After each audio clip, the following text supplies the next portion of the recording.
Namaskar, my dear students. Welcome back to once again Goenka Maths Study.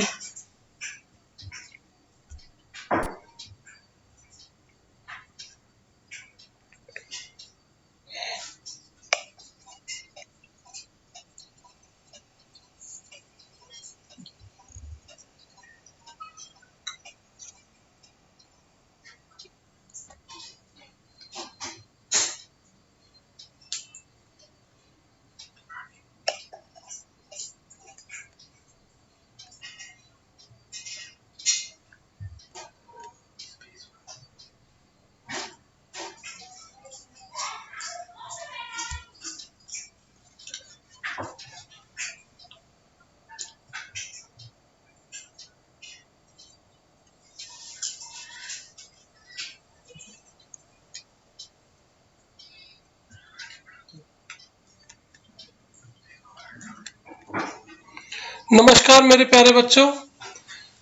बेटा आज कई दिन बाद फिर से हम अपने इस चैनल पर आपके लिए, क्योंकि अब जैसे जैसे आपके बोर्ड्स के एग्जाम नजदीक आते जा रहे हैं, इसलिए आपके लिए, क्योंकि इस बार की परिस्थितियां कोरोना काल को देखते हुए सीबीएसई ने सैंपल पेपर को भी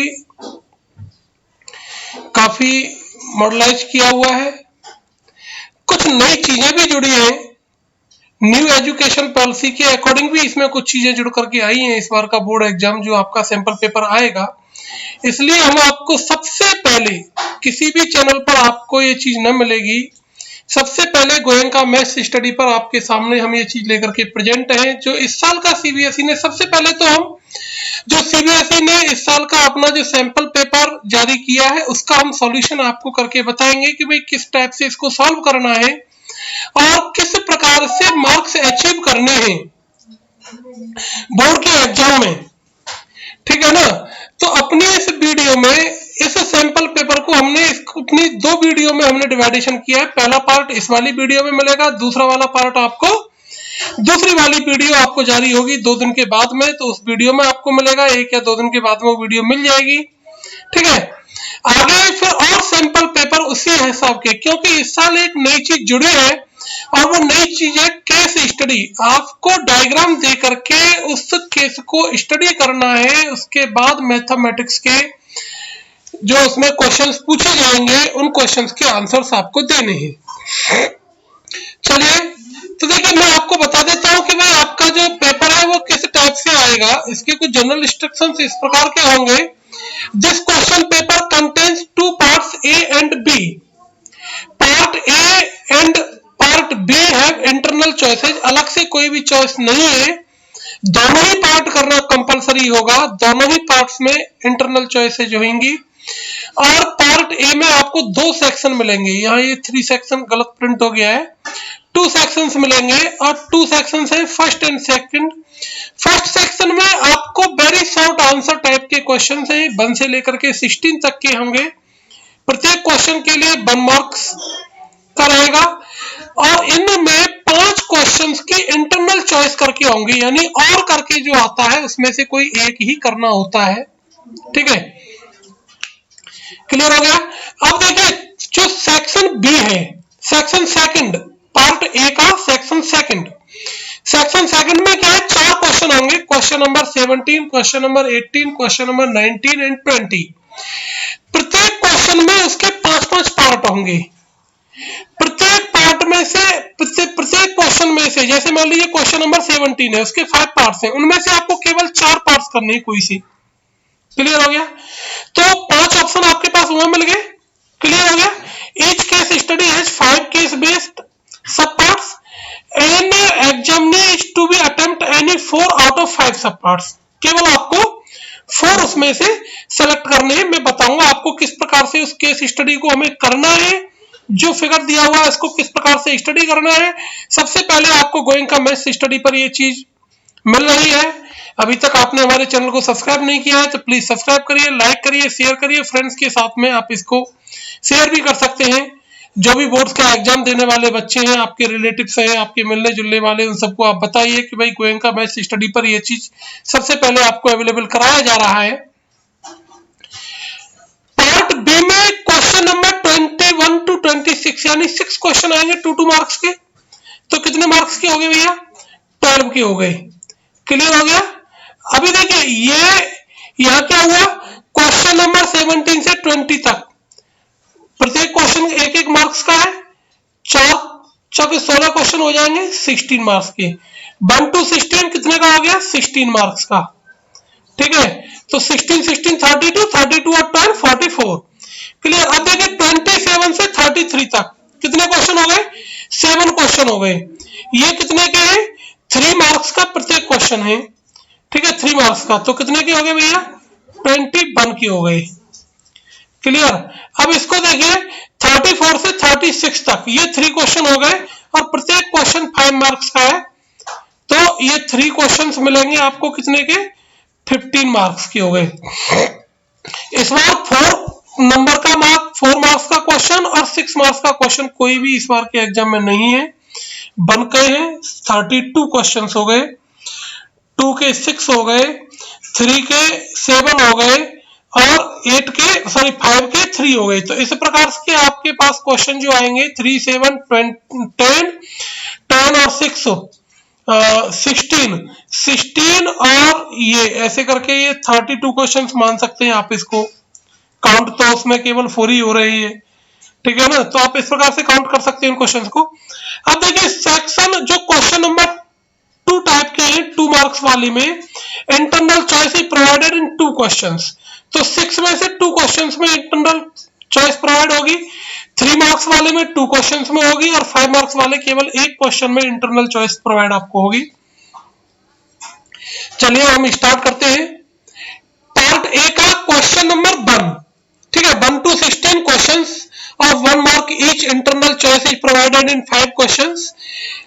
और सबसे बड़ी बात है संडे का दिन है, छुट्टी का दिन है, मन से पढ़िए, पूरा टाइम देकर के आप बैठिए। संडे के दिन आपको क्लास मिल रही है, वो भी सैंपल पेपर,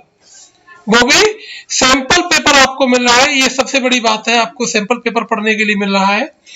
चलिए question number 1, if X Y equal to 180, HCF कोई भी 2 नंबर है जिनका प्रोडक्ट है x into Y equal to 180, HCF of x and y यानी दोनों नंबर्स का x और y का जो HCF है 3 है।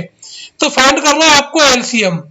ठीक है, चलिए देखिए हमने यहां इसके जस्ट सामने इसका सॉल्यूशन हमने किए हैं। क्वेश्चन क्या है? प्रोडक्ट दिया हुआ है नंबर्स का, HCF दिया हुआ है, LCM फाइंड आउट करना है। We know that LCM into HCF equals to product of any 2 numbers। Product 180, HCF 3, LCM आपको फाइंड आउट करना है 60 आ गया। ये वेरी शॉर्ट आंसर टाइप में इसी प्रकार से क्वेश्चन देना है। इस बार MCQ क्वेश्चंस नहीं है, ये सबसे अच्छी बात है। इस बार MCQ का कोई भी ऑप्शन नहीं है। ठीक है ना। अब देखिए यहाँ और करके लिखा हुआ है, और जिस क्वेश्चन तो आपको करना क्या है, जनरली हम देखते हैं जब हम बोर्ड की कॉपी चेक करते हैं तो बच्चे करते क्या है कि इसको भी कराते हैं और इसको भी कराते हैं। ना भैया, आपको केवल एक ही क्वेश्चन करना है। अब मान लीजिए आपको ये वाला फर्स्ट वाला पार्ट इसका नहीं करना और वाला पार्ट करना है, तो आप आंसर कैसे देंगे? क्वेश्चन नंबर 1 और पार्ट यहां पर लिख देंगे, और पार्ट। ठीक है, उसका सेकंड वाला पार्ट हो जाएगा। The decimal representation of this will be terminate after how many decimal places. इसके मैंने आपको बहुत शॉर्ट ट्रिक बताई थी एमसीक्यूज के हिसाब से। डिनोमिनेटर में 2 और 5 में जो सबसे ज्यादा बड़ा वाला पावर है उतने डिजिट के बाद टर्मिनेट हो जाएगा, 4 डिजिट के बाद टर्मिनेट होगा। अब क्योंकि ये वेरी शॉर्ट आंसर टाइप है तो आप सीधे सीधे लिख नहीं सकते 4 डेसिमल प्लेसेज, आपको इसको सॉल्व करके शो कराना पड़ेगा। तो आप देखिए मैंने यहाँ पर इसको सॉल्व किया है, इस वाले क्वेश्चन को हम यहाँ पर सॉल्व किए हैं। आप यहाँ पर देख सकते हैं 1 4 5 8 7 मल्टीप्लाई, यहाँ देखिए 5 की पावर 4 है, 2 की पावर 1 है। तो सबसे पहले आपको क्या करना है, दोनों की पावर्स को सेम करना, दोनों की पावर्स को सेम करना। 2 की पावर 1 है, ये 5 की पावर 4 है, तो 2 की पावर 4 बनाने के लिए कितने की जरूरत है? 2 की पावर 3 की। तो 2 की पावर 3 का मल्टीप्लाई न्यूमरेटर में, 2 की पावर 3 का मल्टीप्लाई डिनोमिनेटर में, तो नीचे हो जाएगा 2 की पावर 4। अब according the rules of power, ठीक है, तो 2 into 5 की और पावर 4 हो जाएगा, 10 की पावर 4, तो 4 डिजिट के बाद में आप डेसिमल लगा देंगे। 2 की पावर 3 8 हो गया, 8 का into करने पर ये आ गया। तो देखिए 1 2 3 4 4 डिजिट के बाद डेसिमल लग गया। तो 4 डेसिमल प्लेसेज ये आ गए। तो ये 1 मार्क्स का हमारा क्वेश्चन है इस प्रकार से। अभी हमने इसमें मार्किंग स्कीम के हिसाब से मार्क्स डिस्ट्रीब्यूशन नहीं किया है। नेक्स्ट क्वेश्चन से अभी जो आएंगे आपके आगे वाले में हमने प्रयास करेंगे, और अगली वाली जो हमारी वीडियो आएगी उसमें हम प्रयास करेंगे कि जो भी हम सॉल्यूशन दें तो वो हमारा सॉल्यूशन मार्किंग स्कीम के हिसाब से हो, तो आपको पता लग जाए कि किसी क्वेश्चन को कितना सॉल्व करने पर आपको कितना मार्क्स बनेगा। इसका हम लोग प्रयास करेंगे आगे। चलिए फिलहाल हम यहाँ पर देखते हैं। If the sum of the zeros of the quadratic polynomial is 3, यानी सम दिया हुआ है, अल्फा प्लस बीटा की वैल्यू 3 दी हुई है, तो के की वैल्यू पूछिए। Alpha plus beta equal to K upon 3, भाई माइनस का बी अपॉन ए होता है, तो माइनस के बी, और बी की वैल्यू ऑलरेडी माइनस का के है, तो माइनस माइनस प्लस का के अपॉन ए की वैल्यू 3, और अल्फा प्लस बीटा सम हमें कितना दिया हुआ है 3, सॉल्व कर लेंगे, के की वैल्यू 9 आ गया। क्वेश्चन नंबर 3, तो very short answer type question है ये, ठीक है ना। अब देखिए question number 3, for what value of के, for what value of k the pair of linear equations this does not have a solution। तो नो सॉल्यूशन की कंडीशन क्या है भाई? नो सॉल्यूशन की कंडीशन क्या होती है? a1 upon a2 equal b1 upon b2 but not equal to c1 upon c2। तो आप यहाँ पर वैल्यू पुट कर देंगे a1 a2 b1 b2 और c1 c2 की, आप यहाँ पर ये वैल्यूज को पुट कर दोगे, तो यहां से हमारी वैल्यूज निकल करके आ जाएंगी। a1 की वैल्यू 3, a2 की वैल्यू 6, b1 की वैल्यू 1। ये देखिए यहां से आप देख सकते हैं फर्स्ट इक्वेशन में a1 b1 c1 a2 b2 c2। और ये सॉल्व करने का तरीका है, ये मान लीजिए ये आपका क्वेश्चन पेपर है, आपके आंसर शीट है। सबसे अच्छी बात मैं आपके सामने इसको जो सॉल्व किए हूं, ऐसे मान लीजिए इधर आपके आंसर शीट हो, आपको क्वेश्चन नहीं नोट डाउन करना आंसर शीट में, सीधे सीधे आंसर जिस फॉर्मेट में यहाँ लिखा हुआ है उसी फॉर्मेट में आपको आंसर देना है, ठीक है ना। ये सॉल्व करने की प्रोसेस है, आपके हाथ में ये आंसर शीट है, क्वेश्चन नंबर 1 डालेंगे, सेक्शन 1 है तो सेक्शन 1 डाल दिया, ऊपर हाईलाइट कर दिए, question number 1, question number 2, question number 3, question number 4। आपके एक ही सीट पर एक से ज्यादा क्वेश्चन आ रहे हैं तो करिए एक पेज पर, ठीक है ना। अब देखिए if 3 chair and 1 table cost 1500 rupees, 6 chair 1 table cost rupees 2400, formal linear equation. तो 1 चेयर की कॉस्ट x रुपीज सपोज कर ली, 1 टेबल की कॉस्ट 22 रुपए सपोज कर ली। तो ये जो सपोज करने वाला पोर्शन है, अब क्योंकि ये क्वेश्चन 1 मार्क्स का है तो ये वाला पोर्शन आपका हाफ मार्क्स का हो गया। आप यदि इसको मैं मार्किंग स्कीम भी बता देता हूं, इस वाले क्वेश्चन में आप केवल इतना सा पार्ट करके आएंगे तो ये हाफ मार्क्स हो गया। अब ये आपने इक्वेशन बना दिए, क्या बना दिए? इक्वेशन बना दिए, तो हाफ मार्क्स का ये हो गया। ऐसे करके ये मार्किंग स्कीम के हिसाब से आपका 1 मार्क्स कंप्लीट होगा। क्लियर हो गया ना। चलिए क्वेश्चन नंबर 5 को समझ लीजिए। देखो ये भी हमने ऐसे किया है, इधर आपका क्वेश्चन पेपर है, ये आपका क्वेश्चन पेपर और ये आपकी आंसर शीट, समझ रहे हैं ना, ये आपकी आंसर शीट हो गई। आप ऐसे इसको सॉल्व करना, सीधे सीधे डालिए क्वेश्चन नंबर 5। ये आप क्वेश्चन को पढ़िए, which term of the AP is 0, let nth term is 0, suppose करने की जरूरत नहीं। तो an equal to a plus n minus 1 into D. तो an की वैल्यू हमने क्या सपोज कर ली? 0। भाई हमने सपोज कर लिया है कि nth टर्म इज 0 है। a की वैल्यू क्वेश्चन में क्या है? 27। डी कितना है हमारा? 24 माइनस 27 करेंगे, 24 माइनस 27 करेंगे तो डी की वैल्यू कितनी आ जाएगी? -3। यहाँ पर पुट कर देंगे, ठीक है। तो देखो ये हमने सॉल्व कर लेंगे, -3n प्लस का 3 तो 30 हो गया, 30 और 3n उठा करके इधर ले आएंगे तो 3n इक्वल टू 30 हो गया, तो n इक्वल टू 10 आ गया। तो कितने टर्म हो गए? 10th टर्म की वैल्यू इसकी 0 हो जाएगी, ठीक है। और करके, या फिर अगर आप दूसरा वाला पोर्शन करना चाहते हैं तो दूसरा करेंगे। दूसरा क्या है? In an arithmetic progression if D equal to इतना, n इक्वल टू इतना, an इक्वल टू इतना, सीधे सीधे वही फॉर्मेट, an का फॉर्मूला लगाइए, a plus n minus 1 into D. an की वैल्यू आपके पास 4 दी हुई है, a की वैल्यू n माइनस 1, ठीक है। n कितना दिया हुआ है? 7, तो 7 माइनस 1 6 हो गया, डी की वैल्यू माइनस का 4 गिवन में है, सॉल्व कर लेंगे 28 आ जाएगी अपनी ए की वैल्यू। क्लियर हो गया। Question number 6, for what values of के। देखिए इसको करने का तरीका क्या है, जैसे मैंने यहाँ पर कर दिया, आप इसको करिए, क्वेश्चन को आप नोट कर लीजिए। सबसे बेटर तरीका क्या है कि भाई आप क्वेश्चंस को नोट कर लीजिए, ठीक है। ये वाला सैंपल पेपर तो आपके पास है, ज्यादातर भैया के पास में ये सैंपल पेपर सब वेबसाइट वगैरह से सब लोगों ने डाउनलोड भी कर लिया है, ठीक है ना, हालांकि इसका पीडीएफ भी हम आपको दे देंगे इसमें, ठीक है। लेकिन आपको करना क्या है कि भाई इसमें से क्वेश्चंस को आप नोट कर लीजिए, और जिन जिन क्वेश्चंस को आप कर सकते हो उन क्वेश्चंस को आप करिए। आगे से मैं प्रयास करूंगा कि अगले अपने वाली वीडियो में कि पहले 2 या 3 पेजेज में जितनी भी ये स्लाइड्स लगेंगी उनमें आपको पहले मैं क्वेश्चन पेपर प्रोवाइड करा दिया करूंगा। तो बेटर क्या रहेगा कि वीडियो को देखने से पहले, क्वेश्चन को समझने से पहले आप क्वेश्चन पेपर को सॉल्व कर लीजिए, फिर उसके बाद में आप वीडियो को देखिए। कोई भी क्वेश्चन समझ में नहीं आ रहा है, उस क्वेश्चन को आप देख सकते हैं। तो ये आपके लिए पूरा टाइम बैठने की बजाय, अगर आप एक एक क्वेश्चन को बैठ करके समझते हैं तो सोने पर सुहागा है, बहुत ही ज्यादा अच्छा तरीका है। अगर किसी भैया को लगता है कि नहीं सर मैं तो अब इतना परिपक्व हो गया हूं, मैं इतना मेरे दिमाग में आ गया है कि मैं इस क्वेश्चन को इतना कर सकता हूं, तो आप उतना करिएगा, फिर उसके बाद में जो क्वेश्चन नहीं आ रहा उसको समझिएगा, ठीक है ना।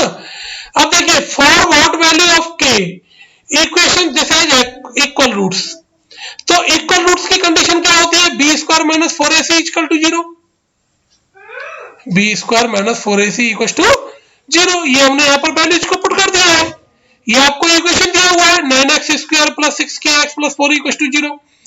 इक्वल रूट्स है तो B square minus 4ac equal to 0, ये हमने सॉल्व कर लेंगे। 36k स्क्वायर इक्वल टू 144, यहाँ से आगे देखिएगा ये आ गया अपना k स्क्वायर इक्वल टू 4, तो k equal two plus minus का 2। तो ऐसे इसको 1 मार्क्स को आप डिवाइडेशन कर सकते हो, हाफ मार्क्स का ये हो गया, फॉर्मूले में पुट करना, हाफ मार्क्स में इसका आंसर हो गया। चलिए question number 7, find the roots of the equation इतना, तो मिडिल टर्म एक्सप्रेशन से आप इसके स्क्वायर रूट्स फैक्टर्स कर सकते हो, रूट्स निकाल सकते हो, ठीक है। ये आप देख सकते हैं यहाँ पर हमने किस प्रकार से सॉल्व किया है। ओके, अब यहाँ आपको हम सॉल्व करके बताएं या न बताएं वो बात का विषय है, लेकिन ये आपको समझ में आना चाहिए कि करना किस प्रकार से है क्वेश्चन को। अब क्वेश्चन नंबर 7 में आपको चॉइस भी दिया हुआ है, मान लीजिए आपको ये वाला क्वेश्चन नहीं करना है, इसका और वाला पोर्शन करना है, तो आप और पार्ट डाल करके और फिर नीचे वाला पोर्शन आप कर सकते हो, ठीक है ना। For what values of quadratic equation has no real roots, real roots नहीं है, it means B square minus 4ac less than 0। अब यहाँ मैं आपको एक चीज जरूर समझाऊंगा, देखिए B square minus 4ac less than 0 ये आ गया, यहाँ बी की वैल्यू डाल दी -6 माइनस का 4 इंटू ए की वैल्यू 3a एंड सी की वैल्यू 1, ये हमने वैल्यू डाल दी, -6 का स्क्वायर 36 माइनस 12a। अब देखिए हमने क्या किया, हम इस माइनस के डिजिट का सब्स्टिट्यूट करके इधर ले आए, तो 12a हो गया, it means 12a greater than 36 हो गया। आप ऐसे करके लिख रहे हैं 36 लेस देन 12 का मतलब 12a ग्रेटर देन 36, तो ये जो इनइक्वलिटी का साइन है वो चेंज हो गया, ये इनइक्वलिटी का साइन होता है, इक्वलिटी से होता ही नहीं, इक्वल होता तो सीधे सीधे डिवाइड कर देते। तो a इज ग्रेटर देन 3, यानी a की जो वैल्यू है वो 3 से ग्रेटर आएगी। ये क्वेश्चन मोस्ट इंपॉर्टेंट क्वेश्चन है, ये क्वेश्चन नंबर 8 वाला। If PQ equals to 28, find the perimeter of the triangle PLM. We know that the relation between this tangent PQ equals to half of the perimeter. PQ equal to half of the perimeter. तो perimeter कितना हो जाएगा, double of PQ हो जाएगा। इसका जो perimeter आप देखो कैसे होता है, इसका प्रूफ भी हम लोग जनरली कराते रहते हैं कि भाई किसी भी सर्कल, कोई एक सर्कल है, किसी साइड, किसी ट्रायंगल की 2 साइडों को प्रोड्यूस करने पर टच कर रहा है और वो थर्ड साइड को भी टच करता है, तो प्रूफ कीजिए कि एक टेंजेंट की जो वैल्यू है वो इसका जो ट्रायंगल का पेरीमीटर है उसके हाफ के इक्वल होती है।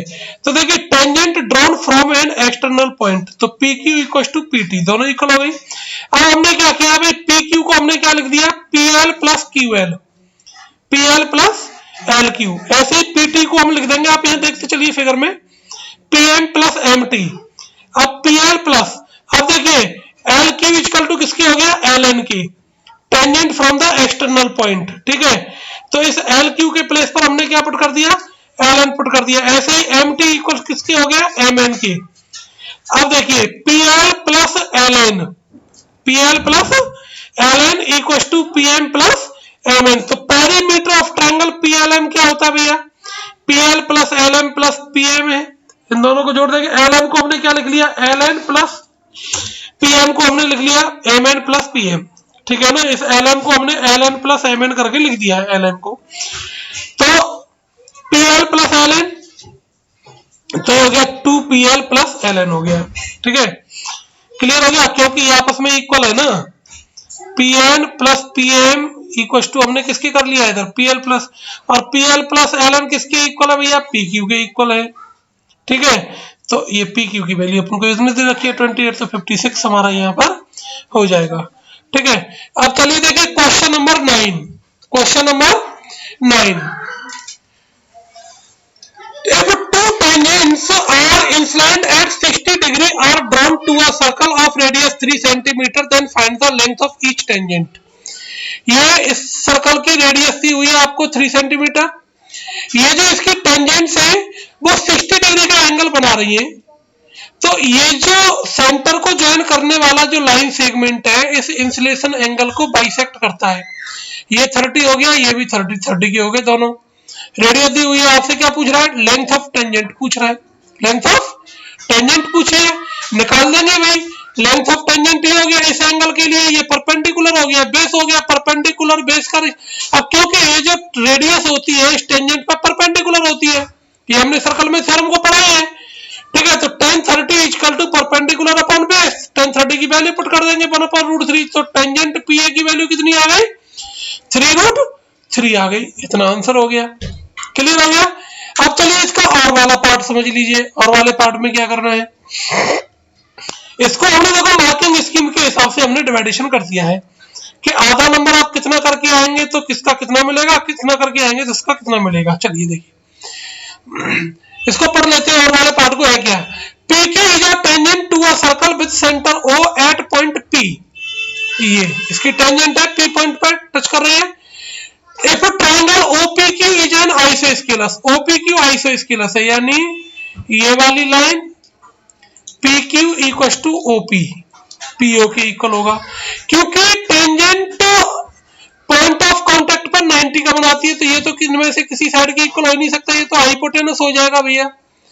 पूछ क्या रहा है, find the value of OQP, इस एंगल की वैल्यू पूछ रहा है। वेरी सिंपल क्वेश्चन हो गया, क्योंकि ये तो 90 का हो गया। अब ये और ये दोनों साइड आपस में इक्वल है, तो angle Q equal to angle OK हो गया, opposite angle of isosceles sides. ठीक है ना, तो ये हम कर देंगे, इसको सॉल्व कर लेंगे। तो आप इसको केवल इस प्रॉपर्टी को लिखते हो ASP को, angle P plus angle Q plus angle O in triangle इतना डाल करके, तो ये आपका आधा नंबर का पार मार्क हो गया। अब एज OP इक्वल OK है तो अंडरस्टूड हो गया, angle P equal to angle OK हो गया, तो आपने हमने क्या कर दिया यहाँ पर, angle O equal to angle Q हो गया, तो O के प्लेस पर Q रख दिया, तो double of angle Q plus double of angle P, angle P की वैल्यू 90 है, सॉल्व कर लेंगे 45 डिग्री हो गया। ठीक है, चलिए अब देखिए question number 10। Question number 10, in the triangle ABC D and A are point on the side AB and AC। ये दिया हुआ है इसका फिगर ABC में, D और E ये दो पॉइंट है इसकी साइड AB और AC पर, किस प्रकार से कि A इक्वल टू 2 सेंटीमीटर का है, AD इक्वल 3 सेंटीमीटर का है, BD 4 सेंटीमीटर का है, CA हमको गिवन में है। अब क्योंकि DE पैरेलल दिया हुआ है, तो बाय बीपीटी, यूजिंग बीपीटी आप इतना लिख देंगे, बीपीटी लिख करके फॉर्मूला लिख देंगे, तो आधा नंबर का हो गया और आधे नंबर का इसकी कैलकुलेशन हो गई, ये लगा देंगे। अब चलिए क्वेश्चन नंबर 11, तो सीधे सीधे इसको आप वन वर्ड का आंसर है इसका, B1 B2 B3 and A1 A2 A3 dot dot have been marked equal distance in what ratio C divides the AB। तो यहाँ पे देखिए C की कंडीशन क्या है भाई, C इस किसकी बात हो रही है, AB को डिवाइड कितना कर रहा है, तो C यहां से देखिए कितने पॉइंट तक जा रहा है, A 8 तक जा रहा है, और B पर कितने तक जा रहा है, 5 तक जा रहा है, तो इसका रेशियो क्या हो गया, 8:5 हो गया। अब क्योंकि ये बात AB की हो रही है, अगर ये बात BA की होती तो यहां से हम देखते तो ये 5:8 हो जाता अगर BA की बात होती तो। क्लियर हो गया। चलिए अब देखिए क्वेश्चन नंबर 12। क्वेश्चन नंबर 10 ये आपका क्वेश्चन है, नीचे हमने इसका आंसर दे दिया है। Sine A plus cos B equal to 1 और एंगल A की वैल्यू 30 डिग्री गिवन में है, इसको भी हमने मार्किंग स्कीम के हिसाब से हमने यहाँ पर सॉल्व किए हैं। ठीक है, एंगल A की वैल्यू 30 है, तो एंगल B एक्यूट एंगल है, तो एंगल B की वैल्यू फाइंड आउट करनी है। आपके पास एंगल A की वैल्यू 30 है, तो आप ये जो आपको कंडीशन दी हुई है, इस कंडीशन में आप A की जगह पर 30 डाल दीजिए। तो sin 30 and the value of sin 30 is and the value of sin 30 is 1/2. Okay, सो 1/2 का आप सब्सटीट्यूट इधर कर देंगे, 1 में से माइनस हो जाएगा तो 1/2 बचेगा। अब ये cos b = 1/2 आ गया। cos में 1/2 कितने डिग्री की वैल्यू होती है भैया? cos 60 की होती है। तो आप यही इसके इक्वल टू में लिख सकते हो cos 60। ना भी लिखोगे आपके ध्यान में है तो आप डायरेक्ट भी आंसर इसका लिख सकते हो। होता क्या है कि ये cos से cos कैंसिल हो जाता है, ठीक है ना। कैसे कैंसिल होता है, इनवर्स का प्रोसेस है, बात की बात है, लेकिन आपको तो सीधे सीधे यहाँ पर इसको दिखाना नहीं है कट करके। b = 60 डिग्री ये हमारा रहेगा। तो देखिए हाफ मार्क्स में तो आपका यहाँ तक हो गया वैल्यू पुट करना, ठीक है। ये sin 30 की वैल्यू पुट करके वैल्यू निकाल देना, हाफ में हो गया और हाफ का ही हो गया। अब चलिए इसकी वैल्यू देख लीजिए आप। x = 2 sin square theta, y = 2 cos square theta plus 1। तो x प्लस y पूछा है, 1 मार्क्स का क्वेश्चन है, तो हाफ मार्क्स में क्या करना है, x plus y equal to इनकी वैल्यूज पुट कर देना। ये हाफ मार्क्स में हो गया, वैल्यू पुट करके छोड़ देना। इसकी आधे नंबर की सॉल्यूशन हो गया। तो पहले आप देखिए इन दोनों में से कॉमन आ गया 2, तो अंदर बच गया 2 sin square theta plus cos square theta, केवल इतने में से, ठीक है। और sin square theta plus cos square theta equal to आ जाता है 1, तो 2 × 1, 2 + 1 कितना हो गया, 3 हो गया। ओके, अब देखिए question number 14। In a circle of diameter 42 centimetre, एक सर्कल है जिसका डायमीटर 42 सेंटीमीटर है। If an arc subtends an angle of 60 degree at the centre, तो थीटा = दिया हुआ है 60 डिग्री, डायमीटर आपको 42 हुआ है, 42 दिया हुआ है, तो रेडियस कितनी हो गई भैया, 21 की हो गई। पाई की वैल्यू क्वेश्चन में गिवन में है, लेंथ ऑफ आर्क पूछिए, लेंथ ऑफ आर्क का आप केवल फॉर्मूला लिख देते हो, तो फॉर्मूला हो गया हमारा आधे नंबर का, और वैल्यू पुट करके कैलकुलेशन हो गई आधे नंबर की। तो ऐसे करके हाफ मार्क्स में 1 मार्क्स का क्वेश्चन डिवाइडेशन हो जाएगा। थीटा की वैल्यू डाल दीजिए, आर की वैल्यू डाल दीजिए, सॉल्व कर लीजिए, 22 सेंटीमीटर आ जाएगा। क्वेश्चन नंबर 15 देखिए, 12 solid spheres of the same radii are made by the melting a solid metallic cylinder of base diameter this and height is this, find the diameter of the each case। तो देखिए एक cylinder को melt करके 12 sphere बनाए गए, तो cylinder का volume = 12 spheres का वॉल्यूम। सीधा सा हाफ मार्क्स का तो आपका ये हो गया भैया, आपने लिख दिया πr² h = 12 × 4/3 πr³। सीधे लिखिए, ये देखो क्वेश्चन को सॉल्व करने की प्रोसेस है according to the board exam. कुछ बच्चे ज्यादा लैंग्वेज के चक्कर में पड़ जाते हैं, ज्यादा लैंग्वेज लिखने की जरूरत नहीं है, जो फॉर्मूला है फॉर्मेटिक है, ये इसको सही प्रोसेस है। टाइम को मैनेज करने की, मार्क्स अचीव करने की ये एक्यूरेट प्रोसेस है, जो आपको गोइंग का मैथ्स स्टडी पर फ्री में मिल रही है, ठीक है। चलिए πr² h, अब देखिए रेडियस, याद है क्या, पाई से तो मैं पाई को कट कर देंगे भाई, पाई से पाई कट कर दिया। रेडियस ऑफ स्फीयर कितना दिया हुआ है, रेडियस डायमीटर दिया हुआ है 2, तो रेडियस हो गई 1, h 16 हो गया, 4/3 r³ r अपन को फाइंड आउट करना है, × 12 सॉल्व कर लेंगे, r हमारा 1 आ गया, तो डायमीटर कितने का हो गया, 2 सेंटीमीटर का हो गया डायमीटर, ठीक है। अब question number 16, question number 16, find the probability of getting a doublet in a throw of a pair of dice. मैंने बताया था किसी भी जब हम पेयर को टॉस करते हैं तो उसके टोटल आउटकम्स कितने होते हैं भैया, 36, 6 × 6 36 हो गए। Number of favourable outcomes, doublet का मतलब हो गया, मैंने बताया था जो दोनों आउटकम्स एक जैसे हों, 1 1 2 2, ये लिखने की जरूरत नहीं है, आपको पता है तो बस वही लिख लीजिएगा, 1 1 2 2 3 3 4 4 डॉट डॉट डॉट, इस प्रकार से हो जाएगा, 5 5 6 6। तो ऐसे करके कितने हो गए फेवरेबल आउटकम, 6 हो गए। तो प्रोबेबिलिटी क्या हो गई हमारी, 6/36। ये 1 मार्क्स का आंसर हो गया। हाफ मार्क्स में ये टोटल आउटकम, फेवरेबल आउटकम्स, और हाफ मार्क्स में प्रोबेबिलिटी निकाल देना हो गया। अब चलिए इसका और वाला पोर्शन दिया हुआ है, find the probability of getting a black queen. Black queen, तो ब्लैक होते हैं हमारे कौन कौन से, स्पेड और क्लब, है ना, स्पेड और क्लब हमारे ब्लैक होते हैं। तो 2 क्वीन हो गई, card drawn from the well shuffle deck of 52, the total outcomes कितने, 52, तो 2/52, तो प्रोबेबिलिटी हो गई हमारी 1/26। अब देखिए जो मेन चीज है इसमें, जो मेन काम है वो किसका काम है भैया, सेक्शन 2 का। मेन सारा काम यहाँ से सेक्शन 2 का है, क्योंकि इस बार नई चीज जुड़ी है केस स्टडी, इसलिए इस पर आप अपना फोकस बना सकते हैं मोस्ट प्रोबेबली। चलिए, case study based questions are compulsory, attempt any 4 sub parts of each question, each sub part carries 1 mark. ये कंपल्सरी है, कम से 4 पार्ट को करना। और देखिए क्या कह रहा है, case study based question are compulsory है, चाहे आप गलत करें चाहे सही करें, ये क्वेश्चन आपको करने ही पड़ेंगे, ये कंपल्सरी है चारों के चारों क्वेश्चन। बस इतना है कि एक क्वेश्चन के 5 सब पार्ट्स दिए हुए हैं, तो उनमें से आपको केवल 4 सब पार्ट्स उसके करने हैं। देखिए, the diagram shows the plans, ये पढ़ना है, इसका मतलब क्या है ये हमने यहाँ पर लिखे हैं। The diagram show the plans for a sunroom, जो डायग्राम मिलेगा आपको अभी अगली वाली स्लाइड पर, it will be built on to the wall of a house. ठीक है, the 4 walls of the sun room are square clear glass panels, the roof is made using clear 4 clear glass panels, trapezium in shape, all the same size, 1 tinted glass panel। पूरा जो diagram दिया है ना, पूरा उसको identify करेगा, पूरा define करेगा, सब कुछ आपके ऊपर नहीं रहेगा, आपको तो केवल आंसर देना है। अब देखिए, ये मैंने यहाँ पर फिगर आपके सामने प्रेजेंट किए हैं, ठीक है। अब देखिए यहाँ पर इसके 5 पार्ट्स दिए हुए हैं। पहला देखिए, ये दीवार पर ये सन ग्लास बना हुआ है ट्रेपेजियम शेप का, ये इसका अब दोनों ये पूरा होता है ना। अब ये इसका टॉप व्यू हो गया, ये इसका फ्रंट व्यू हो गया, ये टॉप व्यू है, ये इसका फ्रंट व्यू है।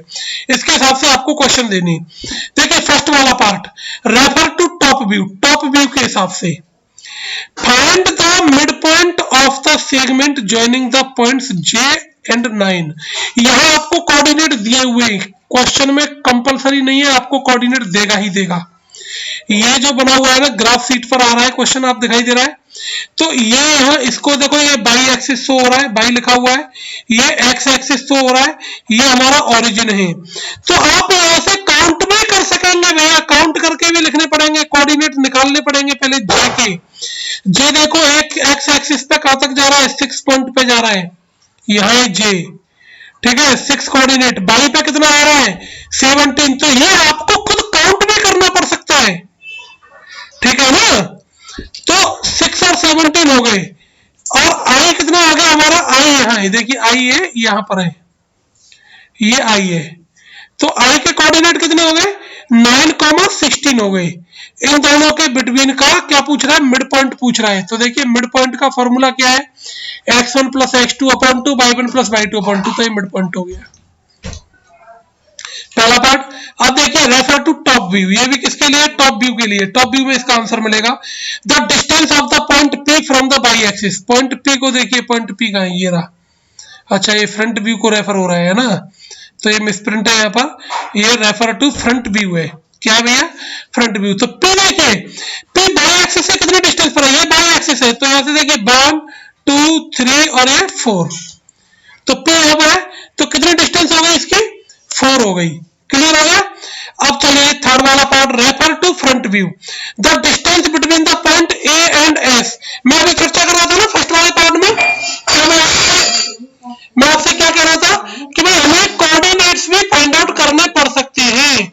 तो A और S के बिटवीन की डिस्टेंस पूछी है, तो A के कोऑर्डिनेट निकालिए। तो देखो A के कोऑर्डिनेट हमारे क्या आ गए भैया, 2, 8.5, एक्स एक्सिस पर 2 और बाई एक्सिस पर 8.5, ठीक है, क्योंकि आधे से जा रहा है, यहां से आप देख लीजिएगा। ओके, अब देखिए ये हो गए हमारे, है ना, कहाँ है ये थर्ड वाला पार्ट, ये रहा। तो distance between the point A and S, ए है, अच्छा केवल पॉइंट के बिटवीन का डिस्टेंस पूछ रहा था, कोऑर्डिनेट की जरूरत नहीं।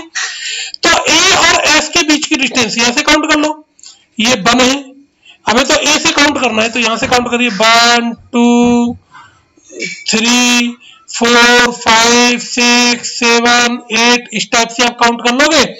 तो A और S के बीच की डिस्टेंस आप देखोगे कि यहां से यहां तक कितनी डिस्टेंस है, 16 है।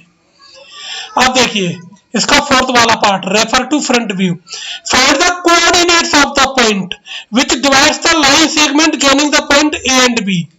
ठीक है रेशियो। तो आपको क्या करना है पहले, अब देखो मैं वही है ना फर्स्ट वाले पार्ट में कि ए और बी के पहले कोऑर्डिनेट निकालने, यहाँ रेशियो दिया हुआ है तो ए और बी के कोऑर्डिनेट चाहिए भाई। ए और बी को ज्वाइन करने वाले लाइन को कोई पॉइंट किस 1:3 में डिवाइड करने वाले पॉइंट के कोऑर्डिनेट्स पूछ रहा है, सेक्शन फॉर्मूला। तो पहले ए और बी के कोऑर्डिनेट, ए देखिए कहां पर है, एक्स एक्सिस पे 1 और बाई एक्सिस पे यहाँ नीचे से ए की लोकेशन काउंट करेंगे तो 8। तो ए के कोऑर्डिनेट हो गए 1,8, बी के कोऑर्डिनेट क्या है, बी देखो कहाँ लाई कर रहा है, यहाँ आ गया। तो इसकी एक्स एक्सिस से डिस्टेंस देखो 1 2 3 4 और ये 5, ठीक है। तो 5,10 हो गया बी के कोऑर्डिनेट। एम रेशियो एन दिया हुआ है, सेक्शन फार्मूला लगा करके उस पॉइंट के कोऑर्डिनेट निकाल लेंगे, ये आ जाएगा। अब फिफ्थ देखिए, फ्रंट व्यू का रेफर हो रहा है। If a point x y is equal distance from point Q and S then, तो रिलेशन निकालना है। आप तो सीधे सीधे डिस्टेंस फार्मूला लगा दीजिए, इस पॉइंट पी से इसकी डिस्टेंस इक्वल टू इसकी डिस्टेंस, डिस्टेंस फार्मूला लगा करके जो रिलेशन बनेगा दैट इज द आंसर। तो आंसर आ गया हमारा x - 13 = 0। तो इस प्रकार से केस स्टडी को अपने ऊपर हावी नहीं होने देना है आपको, सीधे सीधे आप इनके आंसर्स कर सकते हैं। अब देखिए क्वेश्चन नंबर 18 केस स्टडी का ये सेकंड वाला पार्ट, सेकंड वाला जो क्वेश्चन है, क्वेश्चन नंबर 18 है पेपर का, केस स्टडी का सेकंड है, स्केल फैक्टर एंड सिमिलरिटी। तो ये बता दिया है कि इसमें कौन सा वाला हम केस स्टडी करेंगे, स्केल फैक्टर और सिमिलरिटी को, है ना, स्केल फैक्टर और सिमिलरिटी को हम यहाँ पर स्टडी करेंगे, ठीक है ना। चलिए अब देखिए स्केल फैक्टर क्या है, a scale drawing of an object is of the same shape as the object but of a different size. The scale of drawing is a comparison, ठीक है, comparison of the length used on a drawing, on the length it represents the scale is written as a ratio। similar figures क्या है, the ratio of two corresponding sides in similar figures is called the similar scale factor। तो scale factor के लिए यहाँ पर क्या condition दी हुई है, length of the image upon corresponding length of object. Clear हो गया। अब चलिए देखिए, if one shape can become another using resizing then our shapes are similar। तो ये हो गया, ठीक है, रीसाइजिंग, साइज बड़ा छोटा हो सकता है लेकिन उनका रेशियो सेम होना चाहिए। ये देखिए रोटेशन ऑफ टर्न हो गया, इसको इस टाइप से ये रोटेशन करने पर भी इस पे कोई इफेक्ट नहीं आना है। रिफ्लेक्शन हो गया, इसका रिफ्लेक्शन इस टाइप से, देखो स्टडी करना है पूरा, ये क्या हो रहा है, रोटेशन हो रहा है, यहां से इसको रोटेट करके इधर ले आए, ठीक है। इसका रिफ्लेक्शन इस टाइप से हो गया, रिफ्लेक्शन इसका इस टाइप से हो गया, ओके। अब ट्रांजिशन ऑफ स्लाइड, ये देखिए ये कंडीशन है तो इसका ट्रांजिशन करना है, क्लियर।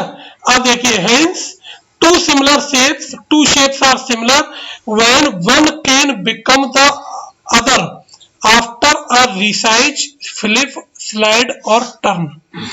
ये दिया हुआ है, सेम सिचुएशन हो गई भाई, रिटर्न रोटेशन की कंडीशन दे रखी है, रिफ्लेक्शन की कंडीशन दे रखी है, ट्रांजिशन ऑफ स्लाइड दे रखा है और यहाँ पर ये रिसाइजिंग सिमिलर कंडीशन दे रखी है। अब देखिए इसका first part, a model of a boat is made on the scale of 1:4, the model is 120 centimetre long. Scale क्या दे रखा है, 1:4। तो ये क्या क्या हो गया, लेंथ ऑफ द इमेज और corresponding length of the object. Image माने जो बनाया गया है, चित्र बनाते हैं तो उसके लिए स्केल लेते हैं। अरे यार छोटी छोटी क्लासेज में जिस प्रकार से स्केल लेकर के बार ग्राफ और ये आप बनाते थे ना, यहाँ पर बस चित्र बना दिए हैं, यहाँ पर ये पिक्स आउट हो गया है, पिक्स हो गई है, वहां पर हम बार ग्राफ बनाते थे, स्केल लेते थे, 100 का स्केल 1 सेंटीमीटर लेते थे, नहीं लेते थे, बस सेम कंडीशन है, ठीक है ना। ये हो गया, मॉडल की जो लेंथ है 120 है, for size of the boat as a width 60 centimetre. तो what is the width of the scale model, तो देखिए ये रेशियो दिया हुआ है, scale width of the scale model, model के स्केल मॉडल के पूछ रहा है और बोट के ये एक्चुअल दी हुई है, क्या दी हुई है, बोट की विड्थ दे रखी है 60।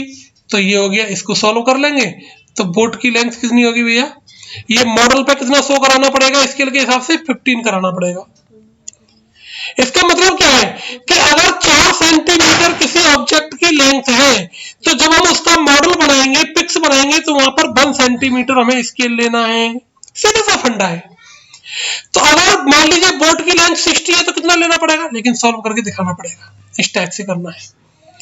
अब देखिए second, what will effect the similarity of any two polygons. Two polygons की सिमिलरिटी पर क्या इफेक्ट डलता है, आप यहां पढ़ लीजिए, दे आर फ्लिप्ड हॉरिजॉन्टली, तो उनको आप हॉरिजॉन्टली फ्लिप्ड कर सकते हैं।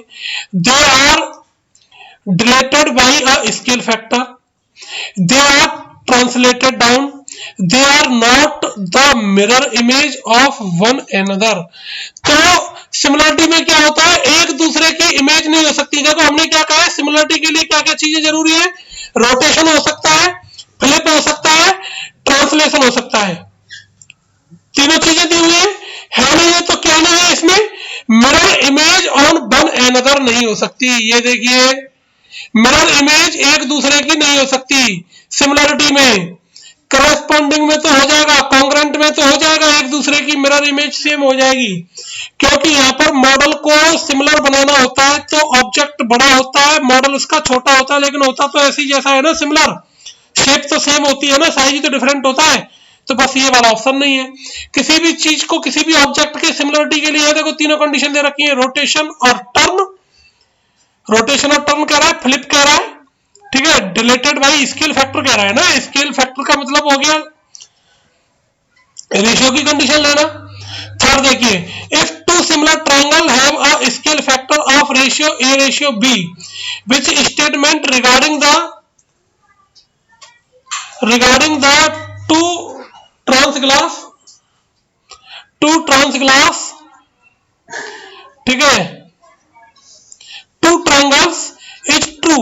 ये दिया हुआ, देखो scale factor of two similar triangle है जिनका स्केल फैक्टर ये दिया हुआ है, which statement regarding two triangles is true. कौन सा स्टेटमेंट हो सकता है भैया, सही देखिए, the ratio of their perimeter, उनके पेरीमीटर का रेशियो 3a रेशियो b, ये पॉसिबल हो सकता है क्या, नहीं हो सकता, क्योंकि एक की साइड आपने ट्रिपल कर दी है तो पेरीमीटर के लिए दूसरे की साइड भी ट्रिपल करनी पड़ेगी, क्योंकि सिमिलर का रेशियो दिया हुआ है। ए रेशियो बी एल्टीट्यूड हो सकता है, हाफ कर दिया तो ये भी हाफ करना पड़ेगा। स्क्वायर नहीं हो सकता, क्योंकि 2 का स्क्वायर 4, मान लीजिए रेशियो होता है हमारा 2:3, तो 2 का स्क्वायर 4, 3 का स्क्वायर 9, तो 4:9 सेम नहीं हो सकता 2:3 के कट करके, ठीक है ना, इसलिए ये भी नहीं हो सकता। तो कौन सा वाला पोर्शन सही है, ए रेशियो बी। घबराने की जरूरत नहीं, आप प्रैक्टिस करेंगे ना, मैं आपको इतनी प्रैक्टिस कराऊंगा अपने इस चैनल पर गोयंका मैथ्स स्टडी पर, आपको अभी मैं 4-5 सैंपल पेपर और कराऊंगा केस स्टडी के, तो आपको सब कुछ क्लियर हो जाएगा। देखिए अब इसका फोर्थ वाला part, the shadow of a stick is 5 metre long, ये स्टिक है, इसकी शैडो 5 मीटर है, ठीक है, इज 2 मीटर इज, और ये शैडो इसकी कितनी है, 2 मीटर है। At the same time the shadow of a tree, इतना, तो इसकी शैडो कितनी होगी, तो वही सिमिलरिटी हो गया भाई, दोनों ट्रायंगल सिमिलर हो गए, तो this upon this equal to this upon this लगा दीजिए, ये आ जाएगा 6 सेंटीमीटर आ गया। अब इसका लास्ट वाला पार्ट, ये फिफ्थ वाला पार्ट है, बड़ा अच्छा सा लग रहा है, बड़ा अच्छा इसमें घर बना हुआ है, सुंदर सी बिल्डिंग बनी हुई है, मजा आ रहा है देखने में, पढ़ने में देखते आएगा कि नहीं आएगा भैया, है ना। चलिए फिफ्थ वाले पार्ट को फिर हम यहाँ पर करेंगे। ये ऊपर मैंने इसका सॉल्यूशन कर दिया, ये या नीचे ये है, आप यहाँ पर इसको देख सकते हैं। देखिए, below you see a student's mathematical model of a farm house, ये फार्म हाउस का, ये मैथमेटिक्स में एक बच्चे ने मॉडल बनाया है और ये एक्चुअल फार्म हाउस है, ठीक है, क्लियर हो रहा है। Roof with measurements, the attic floor, ABCD in the model, ABCD ये मॉडल है, एबीसीडी इसका फ्लोर बना दिया है एबीसीडी मॉडल का, इज अ स्क्वायर, और मॉडल का जो बेस है वो कैसा है, स्क्वायर्ड है। The beams that support the roof are edges of a rectangular prism, ये इसकी जो बीम है वो कैसे है, रेक्टेंगुलर प्रिज्म है, ये सब दिए हुए हैं, ठीक है, पढ़ लेंगे आप इसको। तो length of pyramid in the model have length इतना, ऑल द एजेस, ठीक है। What is the length of EF, EF की लेंथ पूछ रहा है, देख लीजिए ईएफ, ये इसकी लेंथ क्या होगी, EF is one of the horizontal edges of the block। तो वन हॉरिजॉन्टल एजेस ब्लॉक की एज क्या बनेगी ये, चलिए देखिए, E is the mid point TA, question को पढ़िएगा, E मिड पॉइंट है TA का, F is the mid point of TB, तो ये क्या हो गया, मिड पॉइंट हो गया, तो सिमिलर हो गई, तो EF equal to half of AB, mid point theorem से 9th क्लास में पढ़ी थी, उसके हिसाब से क्वेश्चन हो जाएगा। अब देखिए क्वेश्चन नंबर 19 और इसके बाद में फिर एक क्वेश्चन और है आपका 20, फिर ये आपका आज का हमारा काम यहाँ पर कंप्लीट हो जाएगा मेरे बच्चों, जल्दी से इसको करेंगे। अब आपके समझ में आ गया ना दो क्वेश्चन से, हम यहाँ जल्दी जल्दी पढ़ेंगे। देखिए फिगर दिया हुआ है क्वेश्चन नंबर 19 है ना, applications of parabolas highway, overpasses और underpasses, a highway underpass is parabolic in the shape. आपने देखे हाईवेज के ये सब कुछ ऐसा नहीं, स्कूल आए साइकिल उठाई बैगन धर्मकांटे के पुल के नीचे होकर के निकल गए, मोटरसाइकिल के नीचे होकर के निकल गए। अब आपको वो चीज पढ़नी पड़ेगी कि भाई ये सेट किस प्रकार की है। अगर वाले पुल के नीचे होकर के बस जा रहे हैं, पता नहीं बस में बैठ करके चट्टी खा रहे, मम्मी पापा फीस भर रहे, मजे ले रहे, तो उस ब्रिज को आपको देखना पड़ेगा कि उस ब्रिज का शेप कैसे है। यही अपने आदरणीय प्रधानमंत्री जी चाहते भी हैं कि बच्चा जिस रास्ते से गुजरे, आप साइकिल चला रहे, साइकिल चलाते चलाते रोड में ऑटोमेटिकली कहीं कहीं रोड झुक जाते हैं, हमें तो कोई मतलब ही नहीं है, हमारी साइकिल मोटरसाइकिल निकल गई आराम से, कोई टेंशन नहीं, क्यों झुकी, उसमें झुकाव क्यों दिया गया है, ठीक है ना।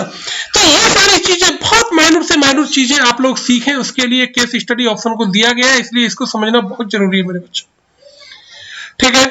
तो पैराबोलिक शेप होते हैं हाईवे की, वो शेप कैसे होते हैं, पैराबोलिक, पहले तो आप ये समझ लीजिए, highway underpass is parabolic in shape, ठीक है ना, पैराबोलिक शेप होता है। ये दिया हुआ हाईवे और ये इसका अंडर पास है, ये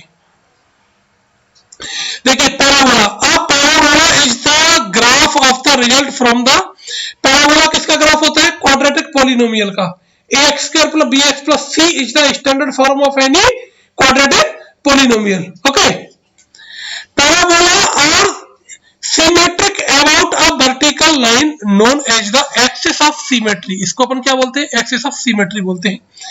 parabolic chamber by equal to 2x square, ये हो गया पैराबोलिक, ठीक है, क्लियर हो रहा है। इसको पूरा पढ़ करके जब आंसर देने हैं आपको, the axis of symmetry runs through the maximum और minimum point of the parabola which is called the vertex. ये जो मैक्सिमम और मिनिमम पॉइंट जो होंगे ये इसके क्या कहलाएंगे, ये मिनिमम पॉइंट है, ये मैक्सिमम पॉइंट है, तो ये क्या कहलाएंगे, इसके वर्टेक्स। अब चलिए ये पढ़ लिया, इसके बारे में बता दिया, अब इनके आप आंसर्स देंगे फटाफट से। If the highway overpass represented by this then it's zeros are, solve कर लेंगे, जीरोज बता दीजिए, सिंपल वे में हो जाएगा। हमने यहाँ पर हालांकि किया भी है, क्वेश्चन नंबर 19 का फर्स्ट पार्ट आप यहाँ देख सकते हैं, आंसर सीट पे हमने सॉल्व किया है, ठीक है। अब देखिए इसका सेकंड वाला part, the highway overpass is represented graphically, zeros of a polynomial can be expressed graphically, number of zeros of the polynomial is equal to the number of points where the graph of the polynomial, ठीक है। तो intersect X axis, intersect Y axis, intersect Y और X axis, none of these. जब equal intercept से कैसे, तो कहां पर इंटरसेक्ट करता है, हमेशा देखिए पैराबोला के नंबर ऑफ जीरोज कहां पर इंटरसेक्ट करेगा, एक्स एक्सिस पर कट करता है। Number of zeros find out करने के लिए कहां पर पता करते हैं, एक्स एक्सिस पर। Graph of the quadratic polynomial कैसा होता है, पैराबोला शेप का होता है, क्लियर हो गया। अभी पढ़ रहे हैं पैराबोलिक होता है। The representation of highway underpass which 1 0 is 6 and sum of zeros is इतना, ये दिया हुआ है, तो उसका इक्वेशन क्या बनेगा भैया, एक जीरो दिया हुआ है, सम ऑफ जीरोज जीरो दिया हुआ है, ठीक है। तो दूसरा जीरो निकाल लेंगे हम यहाँ से, क्या निकाल लेंगे भैया, देखिए alpha plus beta equal to zero, alpha equal to zero दिया है, तो बीटा इक्वल टू कितना आ गया, -6, तो आप इक्वेशन में पुट कर दीजिए, इसका इक्वेशन निकाल लेंगे, आ गया। फिफ्थ वाला part, number of zeros that polynomial इतने कैन हैव, ये पॉलिनोमियल है तो इसके नंबर ऑफ जीरोज कितने होंगे, 2 होंगे, कितने होंगे, 2 जीरोज होंगे। चलिए लास्ट क्वेश्चन है आपके सामने, बहुत जल्दी से इसको हम रिप्रेजेंट करेंगे, सॉल्व भी करेंगे आपके सामने। देखिए 100 मीटर रेस है, a stopwatch was used to find the time that it look a graph students to run 100 metre, ये 100 मीटर को रन करने के लिए दिया हुआ है, टाइम दिया हुआ है, नंबर ऑफ स्टूडेंट्स टाइम दिया हुआ है सेकंड्स में, 0 से 20 सेकंड्स में 100 मीटर की रेस को कितने स्टूडेंट दौड़ पूरे किए हैं 8, 20 से 40 सेकंड में 10, 40 से 60 सेकंड में 13, 60 से 80 सेकंड में 6, 80 टू 100 सेकंड में 3 स्टूडेंट्स ने रेस को कंप्लीट किया है। अब देखिए estimate the mean time taken by student to finish the race, race को फिनिश करने के लिए कितना टाइम लगेगा, मीन टाइम क्या होगा, तो क्या निकालना पड़ेगा भैया, मीन निकालना है, क्या निकालना है, मीन निकाल देंगे, इसका सॉल्व कर लेंगे, ठीक है, एक्स आई दिया हुआ है, तो ये तो हमारा क्लास इंटरवल हो गया, ये हमारा फ्रीक्वेंसी हो गई, एक्स आई निकाल लेंगे upper limit plus lower limit upon 2 करके, और यहाँ पर एफ आई इंटू एक्स आई, फिर यहाँ पर हम इसका मीन निकाल लेंगे, ये हमने मीन यहाँ निकाल लिया, तो जो मीन टाइम है वो कितना आ गया 43 मिनट आ गया, 43 सेकंड, सॉरी कितना कह रहा है, सेकंड कह रहा है टाइम को, ठीक है। What will be the upper limit of the modal class, modal class की अपर लिमिट क्या है, तो इसमें देखिए मॉडल क्लास कौन हो गया, ये हो गया, जिसकी फ्रीक्वेंसी सबसे ज्यादा वो मॉडल क्लास होती है, तो इसकी अपर लिमिट कौन है 60, तो राइट आंसर इज 60 आ गया। The construction of cumulative frequency table is useful in determining the, क्या निकालने के लिए क्यूमुलेटिव फ्रीक्वेंसी ज्यादा यूजफुल होती है, मीन निकालने के लिए, मीडियन निकालने के लिए, मोड निकालने के लिए, सभी के लिए, मीडियन के लिए क्यूमुलेटिव फ्रीक्वेंसी की जरूरत पड़ती है। The sum of lower limit, sum of lower limits of the median class and the modal class, modal class और मीडियन क्लास के लोअर लिमिट्स का सम, तो देखिए मॉडल क्लास कौन सा है हमारा 13 वाला है, तो इसकी लोअर लिमिट तो हो गई 40। अब आपको मीडियन क्लास का पता करना है, मीडियन क्लास का कैसे पता करेंगे भैया, जस्ट बीच वाला कर सकते हैं, या फिर आप यहाँ पर देखिए 8 और 10 20, 20 और 13 33, 39 और 42 का हाफ कितना हो गया हमारा 21, तो यह इसका आपको क्या करना पड़ेगा, क्यूमुलेटिव फ्रीक्वेंसी निकालनी पड़ेगी, ठीक है ना, तो क्यूमुलेटिव फ्रीक्वेंसी हमारी 21 इस वाले में लाई करेगी, तो इसका भी लोअर लिमिट 40 है, तो दोनों का सम कितना आ गया 80 आ गया। अब फिफ्थ वाला पार्ट देख लीजिए, how many students finished the race within 1 minute, कितने स्टूडेंट्स इस रेस को 1 मिनट में कंप्लीट कर पा रहे हैं 1 मिनट में, तो 1 मिनट कहां से स्टार्ट हो रही है, यहाँ से 40 टू 60, तो 60 टू 80, 80 टू 30, तो ये तो ऊपर ज्यादा हो गए, 1 मिनट वाले से ज्यादा हो गए, 1 मिनट और 1 मिनट के अंदर वाले कौन हो गए, ये हो गए, तो 1 मिनट में ये 60 सेकंड है ना भाई, टाइम तो हमारा सेकंड में है, तो 60 सेकंड से कम में 13 प्लस 10 प्लस 8, तो कितने स्टूडेंट हो गए 31। इस प्रकार से हमें केस स्टडी वाले क्वेश्चंस को सॉल्व करना होता है। सभी भैया को नमस्कार, थैंक यू, धन्यवाद, जय हिंद, जय भारत। आगे की क्लास के लिए इसके बाकी के क्वेश्चंस हम आपको आगे कराएंगे भैया नेक्स्ट वाली एक्सरसाइज में, तब तक के लिए आप बने रहिए विद गोइंग का मैथ स्टडी। थैंक यू, जय हिंद, जय भारत।